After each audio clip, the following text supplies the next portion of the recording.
Yeah, I actually ended up speaking at at an anti-Nazi rally because the place that I lived in was Aachen, Germany, and there were a couple of Nazi members that were trying to get voted into politics. And so what happened is that there was like 7 Nazis that were at this protest, and there was like 200 Germans saying, "No, this is embarrassing. We don't like this." So I got up and I said, "Hi, my name's Anna Stusser.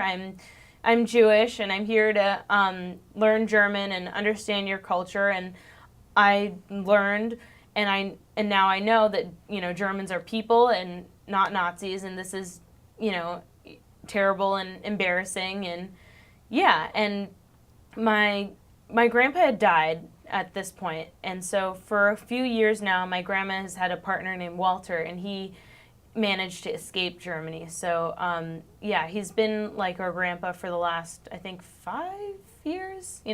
My siblings mostly know him as their grandpa because they didn't have because my grandpa's been dead. So yeah, I didn't know how to say grandma's partner in German at that point. So I said my grandfather is German and he left, and so that's why it was important for me not just to go, but just to stay, just to be there and really understand.